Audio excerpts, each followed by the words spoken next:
Hello everyone, welcome to Mithilesh commerce classes. Mithilesh commerce classes में आप सभी का स्वागत है।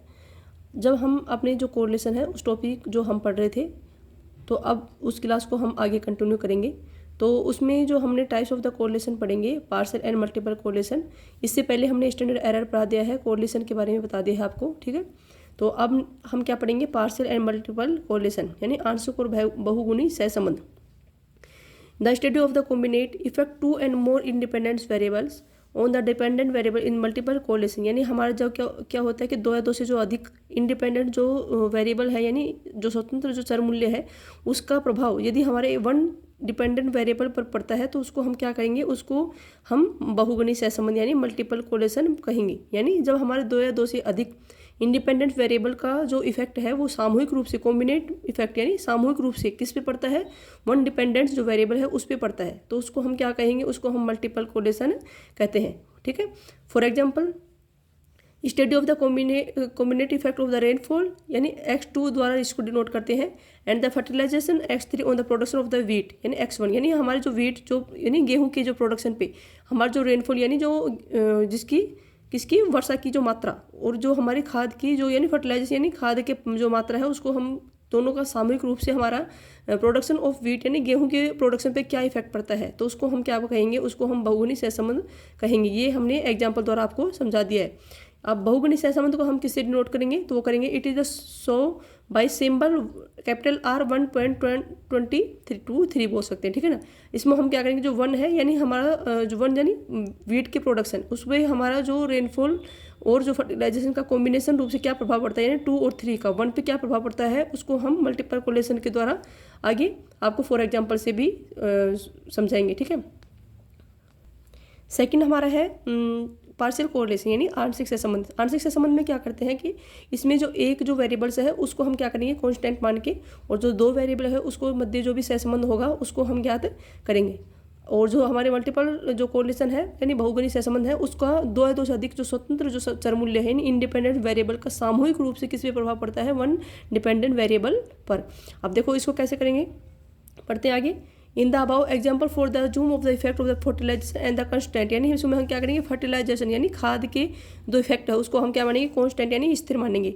And the find of the correlation between production of the wheat यानी जो गेहूं के जो प्रोडक्शन है उस पे और जो रेनफॉल है दोनों के बीच में क्या करेंगे, हम सहसंबंध को ज्ञात करेंगे, तो उसको हम क्या कहेंगे, पार्शियल कोरिलेशन यानी आंशिक सहसंबंध। उसको हम किससे द्वारा, देखो इसमें बहुगुणी जो सहसंबंध है उसको हम कैपिटल R द्वारा डिनोट करते हैं और उसमें दो चीज़ों का एक के इफेक्ट डालते हैं। लेकिन जो हमारा आंशिक सहसंबंध है उसमें हम क्या करेंगे, स्मॉल r से इसको डिनोट करेंगे, कैसे, सिंबल द्वारा।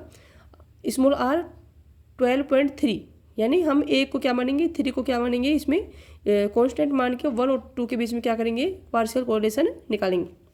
देखो स्मॉल r 13.2 यानी 2 यानी 2 को क्या मानेंगे हम इसमें कांस्टेंट यानी स्थिर मानते हुए 1 और 3 के बीच में क्या निकालेंगे, कोफिशिएंट ऑफ द कोरिलेशन, ठीक है। अब इसमें R 23.1 इसमें भी आप बता सकते हैं कि हम क्या कर सकते हैं, 1 को क्या करेंगे कांस्टेंट मानते हुए और 2 और 3 के बीच में क्या निकालेंगे, coefficient of the partial correlation. अब जैसे ही हमने आपको इंग्लिश में पढ़ा है तो हमने बाईलैंग्वेज लेके चले हैं ताकि दोनों जो स्टूडेंट है हमारे हिंदी मीडियम और जो इंग्लिश मीडियम दोनों को कोई भी समझ में आने की कोई दिक्कत नहीं हो। अब हिंदी में समझाएंगे आपको, देखो जो हिंदी वाले जो स्टूडेंट है वो अपना अच्छे से उसको अंडरस्टैंड कर सकते हैं। अब जैसे दो या दो से अधिक स्वतंत्र चर मूल्यों के एक आश्रित चर मूल्य पर सामूहिक प्रभाव का अध्ययन को बहुगुणी सहसंबंध कहते हैं। यानी जो हमारा दो या दो से अधिक जो इंडिपेंडेंट जो वेरिएबल है उनका कॉम्बिनेशन रूप से यानी सामूहिक रूप से जो हमारा आश्रित जो चर मूल्य है उस पर जो भी प्रभाव पड़ता है यानी डिपेंडेंट वेरिएबल पर जो प्रभाव पड़ता है उसको हम मल्टीपल कोरिलेशन कहते हैं। उदाहरण के लिए मैंने आपको बता दिया कि जब हमारा वर्षा की मात्रा और जो खाद के दोनों को सामूहिक रूप से हमारे गेहूं प्रोडक्शन ऑफ द वीट यानी गेहूं की उपज पे क्या प्रभाव पड़ रहा है उसको हम क्या निकालेंगे, उसको हम कोरिलेशन द्वारा ज्ञात करेंगे। इसको हमने डिनोट बता दिया कि कैपिटल R 1.23 को हम ज्ञात करेंगे यानी हमारे वन यानी 2-3 का हमारे वन पे क्या प्रभाव पड़ता है यानी हमारा प्रोडक्शन ऑफ द वीट का फर्टिलाइजेशन और जो रेनफॉल है दोनों का इफेक्ट हमारे वीट पे क्या प्रभाव पड़ता है उसको हम डिनोट करेंगे।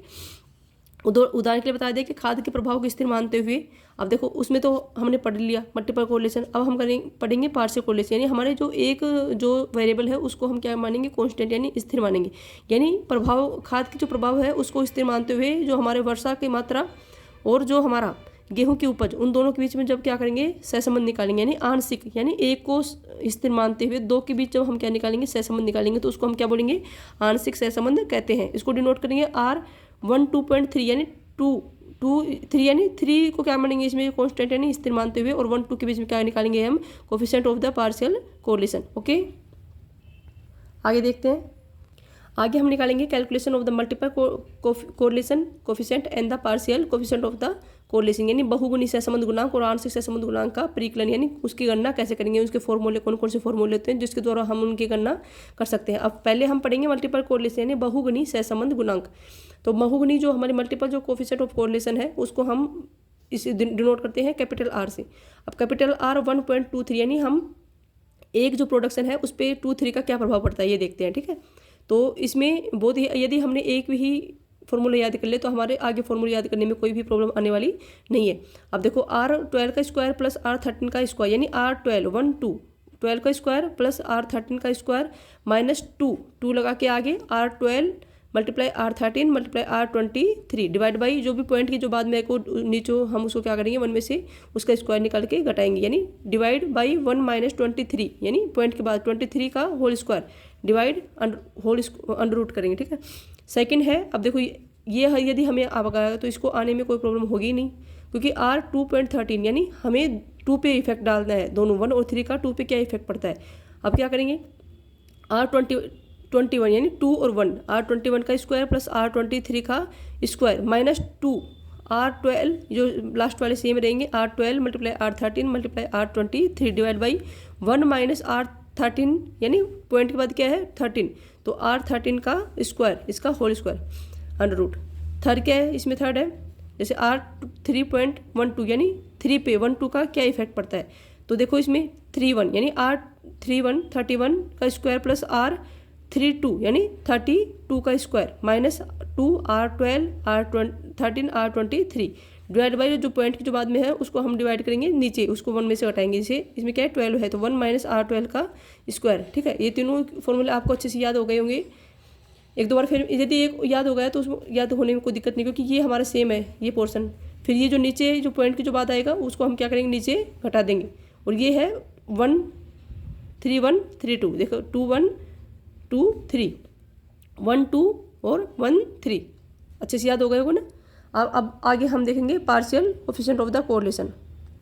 Partial coefficient of the correlation में क्या है, इसमें हम स्मॉल r द्वारा डिनोट करेंगे और इसको 12.3। अब इसमें क्या करेंगे जो भी पॉइंट के जो पहले हो उसमें से हम जो भी संख्या है बाद में उसको हटा देंगे, जैसे R12 यानी R12 minus R13 13 multiply R23, एक बार इसको 1 को 3 से करना है, एक बार 2 को 3 से करना है, डिवाइड बाई जो भी लास्ट में होंगी पॉइंट के बाद में होगी माइनस के उसको हम 1 में से स्क्वायर करके घटा देंगे, यानी अंडर रूट 1 माइनस 13 का स्क्वायर माइनस 1 माइनस 23 का स्क्वायर।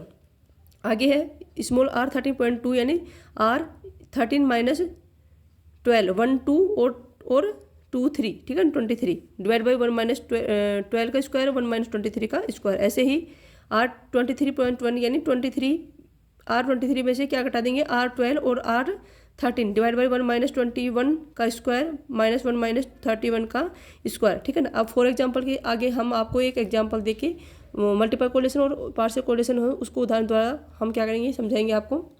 तो देखते हैं आगे। आई होप आपको यहाँ तक पूरा कंप्लीट अच्छे से याद हो गया होगा, और एक स्क्रीनशॉट भी आप ले सकते हैं अपने और अच्छे से याद करने के लिए, ठीक है। जैसे एक एग्जांपल समझेंगे मल्टीपल कोरिलेशन के लिए, यदि R12 बराबर 0.9 R13 बराबर 0.75 R23 बराबर 0.7, इसमें क्या करेंगे हम क्या ज्ञात करना है मल्टीपल कोरिलेशन R 1.23 यानी इसमें 1 पे क्या हमारा 2 3 का क्या प्रभाव पड़ता है। जैसे कैपिटल R 1.23 इसमें क्या करेंगे हमने बताया था कि 1 पे क्या करेगा 2 और 3 का क्या इफेक्ट पड़ता है वो हम सूत्र द्वारा समझाएंगे। अंडर रूट R12 यानी 1 2 12 का स्क्वायर प्लस R13 यानी 13 का square minus 2 R12 R13 multiply R23 divide by जो पॉइंट के जो बाद में उसको हम स्क्वायर द्वारा 1 में से घटा देंगे, यानी 1 माइनस R23 का, देखो ये मिसप्रिंट हो गया 1 माइनस R23 का स्क्वायर। अब इसमें संख्या पुटअप कर देंगे। R12 कितनी है 0.9, R13 कितनी है 0.75, R23 कितनी है 0.7, तो 0.9 का स्क्वायर प्लस 0.75 का स्क्वायर माइनस 2 से मल्टीप्लाई कर देंगे 0.9 को 0.75 मल्टीप्लाई 27 डिवाइड बाई 1 माइनस 0.27 का स्क्वायर। अब इसको अंडर रूट करके सोल्व करेंगे तो इसका आंसर क्या आ जाएगा, बराबर 0.91। आई होप आपको मल्टीपल कोरिलेशन को अच्छे से समझ में आ गया होगा। अब हम आपको पार्शियल कोरिलेशन के एक एग्जांपल द्वारा आगे उदाहरण द्वारा समझाएंगे ताकि आपको कोई भी प्रॉब्लम क्रिएट नहीं हो। सेकंड हमारा है पार्शियल कोरिलेशन। तो इसमें क्या, पार्शियल कोरिलेशन में क्या करते हैं कि एक चर यानी को स्थिर मानते हुए, यानी इसमें बताया है कि द्वितीय चर प्रभाव को स्थिर मानते हुए प्रथम और तृतीय चरों के मध्य आंशिक से संबंध ज्ञात करें। जब हमारा R12 बराबर 0.98 है, R13 बराबर 0.44 है, R23 बराबर 0.54 है।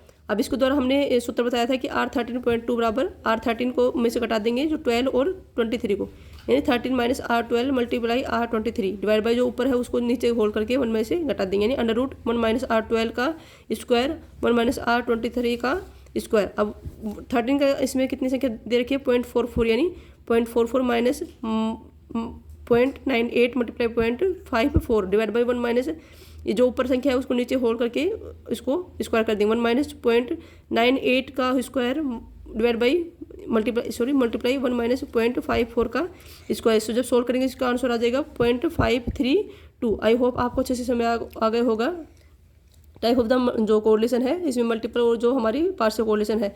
यदि आपको कोई भी प्रॉब्लम हो तो हमें कमेंट्स नोट्स में कमेंट्स कर सकते हैं। यदि अच्छी लगी क्लास को लाइक शेयर करें, अपने फ्रेंड्स के साथ क्या करें, क्लास को शेयर करें। ओके, थैंक यू इतना प्यार और सपोर्ट देने के लिए, धन्यवाद।